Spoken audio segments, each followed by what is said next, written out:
Every week in June, we've been joined by Preston Goff from the Exodus Road with advice to prevent us all from falling victim to the internet predators. With each weekly lesson during National Internet Safety Month, we want you to feel confident that you and your family know what to be aware of. Today's focus, living a digital life and its mental health effects. So throughout the entire morning show, you've been sending in answers to the question, what concerns you most about your child's time spent online? And the results are in and they're on your screen. Very good.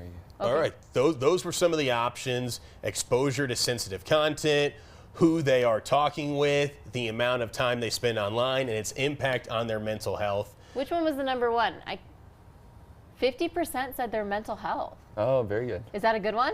Well, I mean, I think they're all worthy. It's like D, all the above. Yeah. This is one of those SAT trick questions worthy again, Preston. considerations, but I think, you know, it's really consistent with what we hear Yeah. of, you know, parents, especially teachers, educators, those who work with kids, they're really seeing the mental health impact of our online lives.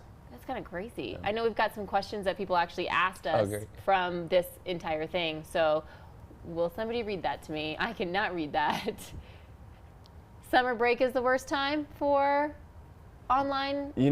Well, you know, when you have more time, more free time available, yeah, certainly you're going to spend more time online. One of the things that we know actually is that, you know, professionals say that if a child spends more than 3 hours online on social media, it actually doubles their risk for things like depression and anxiety as related to that. Do you know what the average amount of time that a teenager spends online on social media is per day? We talked about this last time. 8 hours? 8 hours online. That's good. 8.5. How many within social media? 3.5 on social media. So what that means is, on average, teens are 2 times as likely to fall victim to things like depression and anxiety as a result of their online time. And I'm sure that's a lot of comparison, though, too, because everybody's life on social media can be... Yeah, right. It's a highlight reel. Yes. Yeah. Yes. We all know we put out the best things online, and so what we have to compare ourselves to is just somebody else's highlight reel. Yeah. Are kids using the internet and social media as supportive factors, though, based on your study? Like, isn't the numbers going down, Preston? You know, hear me say, one of the things that we really talk about is the positive side of social media as well. Yeah. And we're really celebratory of the ways that things like social media create this culture of community, of connection, of support that teenagers can find. I think that we've all experienced what that's like to experience support online. Teens certainly do, so it's a double-edged sword in a lot of ways. Is there any platforms specifically that are more dangerous than others? You know, if we just talk about danger itself, the 3 kind of platforms that we like to highlight as particularly nefarious are Discord, Instagram, and Snapchat. So those 3. Yeah. For various reasons. I mean, Instagram, I'll kind of highlight that one. There's a lot of just a high volume of dangerous and even explicit content that finds its way into the feeds of teenagers online. Yeah, innocence. Yeah. I don't like that. Yeah. Discord? I mean, I don't even know what Discord is. What are kids doing nowadays here? Yeah. Do you know what Discord is? No, I didn't know that. But I do have Instagram and Snapchat too. You know, all the parents are like Googling, they're like, Discord. What is this?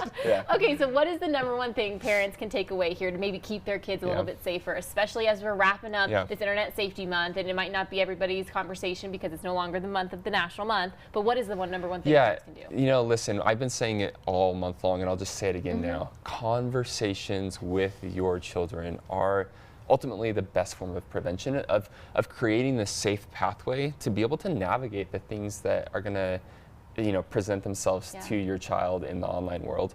We at the Exodus Road and in our influence program, we talk about helping parents become trusted guides. And it's this idea, you know, we all live in Colorado. Maybe you've had a guide help you on a trail. Oh, yeah. Trail guides, they understand the dangers that are ahead and how to navigate that well, so they understand the landscape that they are operating within. And that's what we want parents to be able to do. We want you to be able to understand deeply, intimately the online world so that you can help them navigate those dangers as a trusted guide. And they've got to take advantage of that 2-hour free academy. Yeah, correct? it's remarkable. If you haven't done it yet, do it right now. While you're Googling Discord, go ahead, just tap in influence.org/academy. You can use the code COFamily. It's an amazing resource that will equip you to be that trusted guide. I know exactly. I always feel like when I'm going on a trail and I know somebody who's been this trail or knows this way, I don't feel non-safe, you know? You're like, I feel a little bit better. No matter what happens. Yeah. And you guys are that resource. Well, thanks for having us. Absolutely. Seriously. Yeah, it's been a great 4 weeks, Preston. Yes, Thanks it for your has. time. And the resources that you guys are going to be able to get right here online to start those easy conversations with your kids and your teens about online safety. Make sure you head to the website, like we said, influenced.org. Preston, we're going to miss you here on Loving Living likewise. Local. Yeah. June was better with Preston Goff, wasn't it?